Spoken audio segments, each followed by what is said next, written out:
पुर्तगाल ने भी golden visa शुरू कर दिया है। ये गोल्डन वीज़ा है क्या, कौन अप्लाई कर सकता है, कैसे मिलता है, इसकी शराइत क्या है, वो भी हम इस वीडियो में डिस्कस करेंगे। इसके साथ साथ कौन से ऐसे यूरोपीय मुल्क हैं जिन्होंने अब तक गोल्डन वीज़ा शुरू किया है और गोल्डन वीज़ा होता क्या है।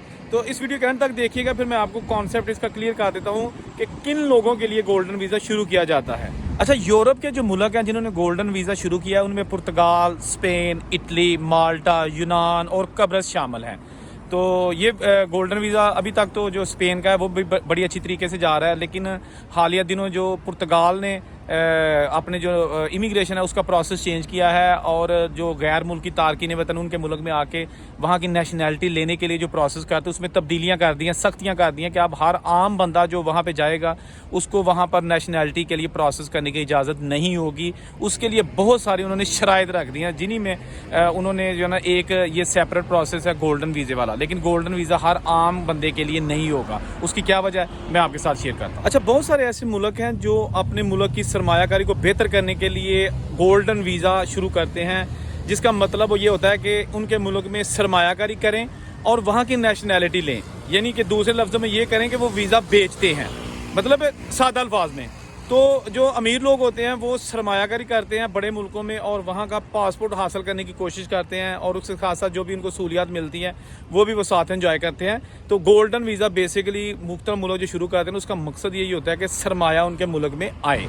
अच्छा, पुर्तगाल का गोल्डन वीज़ा अप्लाई करने के लिए जो दरख्वास्त देना है उसके लिए क्या शराइत है। सबसे पहले तो यह है कि उसके पास कम अज़ कम 2.5 लाख यूरो से 5 लाख यूरो होने चाहिए जो वो अपने मुल्क से पुर्तगाल मुंतकिल करेगा ताकि वहाँ पर सरमायाकारी कर सके। ठीक है जी, पैसा होना चाहिए। इसके साथ साथ आपकी उम्र 18 साल से ज़्यादा होनी चाहिए, आपका कोई अपने मुल्क में मुजरमाना रिकॉर्ड नहीं होना चाहिए, आपका यानी पुलिस क्लियरेंस सर्टिफिकेट होने चाहिए आपके पास। इसके साथ साथ आपको जो है ना वो फैमिली लाने की भी इजाज़त होगी इस वीज़े के हवाले से। और कम से कम आपने 5 साल के लिए उस मुल्क में यानी कि पुर्तगाल में सरमायाकारी करनी है, रहना है। यानी कि आपने वहाँ इन्वेस्टमेंट जब करनी है, रियल स्टेट खरीदनी है, कम से कम 5 बंदों को आपने मुलाजमत भी देनी है। ऐसी कंपनी बनानी है कि जिसमें कम से कम 5 बंदे डिक्लेयर्ड हों आपके पास जो जॉब करते हैं। तो रियल स्टेट में आप घर खरीदें, प्रॉपर्टी खरीद लें या कोई ऐसी कंपनी बना लें कि जिसमें जो है ना वो कम से कम आप इतना इन्वेस्टमेंट कर सकें जितना मैंने आपको बताया है। उसके बाद आप अहल होंगे गोल्डन वीज़ा अप्लाई करने के। तो ये गोल्डन वीज़ा बहुत आसान प्रोसेस है, बहुत जल्दी जो है ना ये जारी कर दिया जाता है। इस वीज़ा का फ़ायदा ये होता है कि जो लोग चाहते हैं कि हमारे पास यूरोपियन मुल्कों की नेशनैलिटी हो, तो पुर्तगाल या स्पेन जहाँ भी आप अप्लाई करते हैं, तो बात हम पुर्तगाल की कर रहे हैं, तो पुर्तगाल की नेशनैलिटी लोग लेते हैं, पैसा उनके पास होता है, लेकिन वो चाहते हैं कि जो शेंगन एरियाज़ की कंट्रीज़ हैं वहाँ आज़ादाना घूम फिर सकें, बिज़नेस करें और उसके साथ साथ बच्चों के साथ अपना लाइफस्टाइल बनाएं, क्योंकि पैसा तो ऑलरेडी उनके पास होता है। जैसे दुबई ने भी गोल्डन वीज़ा शुरू किया है, दूसरे मुल्कों ने भी किया है, ऑस्ट्रेलिया ने भी किया है। बहरहाल पुर्तगाल का वीज़ा जो है ना वो उसके लिए आपको इन्वेस्टमेंट वहाँ पे करनी होगी, उसके बाद ही वीज़ा जो है ना वो आप अप्लाई करने के अहल होंगे। अब ये जो लोग कह रहे थे गोल्डन वीज़ा आ गया पुर्तगाल का, पुर्तगाल ने अगर इमिग्रेशन बंद कर दिया तो फिर क्या होगा, गोल्डन वीज़ा आ गया। भाई गोल्डन वीज़ा एक डिफरेंट चीज़ है, हर बंदे के लिए नहीं। ठीक हो गया, मालदार आदमी के लिए है। दूसरे लफ्ज़ों में पैसा दे के आप वीज़ा लेते हैं, शहरियत ख़रीदते हैं डायरेक्ट। अब आपको वो झंझट करने की ज़रूरत नहीं है कि आप वहाँ पे फाइल ला करवाएं, उसके बाद जॉब तलाश करें, वहाँ पे खुआरी बर्दाश्त करें। वो सिस्टम आप उन्होंने क्लोज़ करके अब दूसरे सिस्टम उन्होंने इंट्रोड्यूस करवा दिए हैं। या फिर आपने अगर वहाँ आना ही है तो जॉब सीकर वीज़ा, यानी कि आपके पास पहले ही पुर्तगाल के किसी कंपनी, किसी ऑनर का, बिजनेस ऑनर का कॉन्ट्रैक्ट लेटर होना चाहिए कि जी ये बंदा अगर हमारे मुल्क में आना चाहता है जिसके पास जॉब ऑलरेडी है, देन यू कैन अप्लाई। कि आपको ये नहीं है आपके आप विजिट वीज़े पे आ गए तो जनाब वहाँ पे अप्लाई कर दिया, ऐसा नहीं है। या फिर आपके पास कोई टेक्निकल स्किल है, कोई हुनर है, तो फिर आप वहाँ पे जा सकते हैं, जिस तरह के दूसरे बड़े कंट्रीज़ में ये सिस्टम बनाया गया। इसके साथ साथ जो ऑलरेडी स्पेन ने गोल्डन वीज़ा शुरू किया था उसके लिए कम से कम आपके पास 5 लाख यूरो की सरमायाकारी जो है ना वो करनी होगी और साथ ही आपके पास 1 million euro as a bank deposit या बॉन्ड्स की सूरत में, कैश की सूरत में, जैसे भी है वो भी आपके पास होना चाहिए। ठीक है जी। तो स्पेन के भी लोग जो है ना जो मालदार लोग हैं वो ऑलरेडी गोल्डन वीज़ा ले रहे हैं, जिसकी ये शराइत है। जबकि इटली का गोल्डन वीज़ा हासिल करने के लिए सरकारी बॉन्ड्स में $2.25 मिलियन से ज़ायद की खरीदारी की ज़रूरत होती है। जबकि उसके मुतबादल के तौर पर एक सरमायाकार यानी बिजनेसमैन जो कि गोल्डन वीज़ा लेना चाहता है वो हिस्से में $5,39,000 से ज़्यादा रकम जमा करवा सकता है।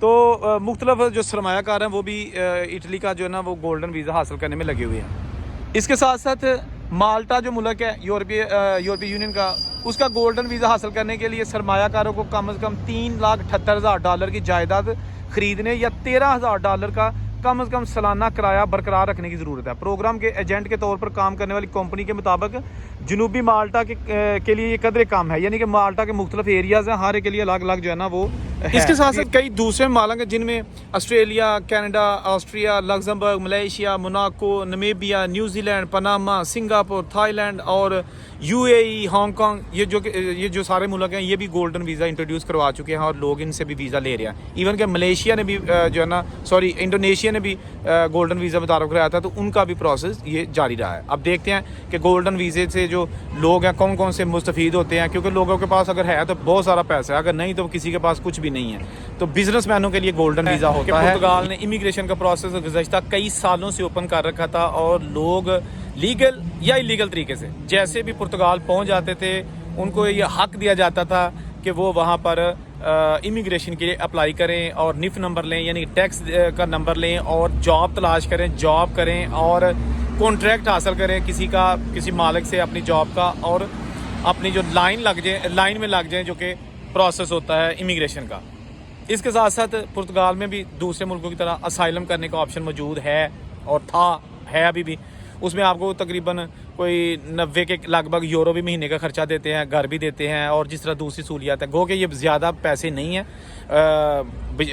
फ्रांस और जर्मनी वगैरह की निस्बत।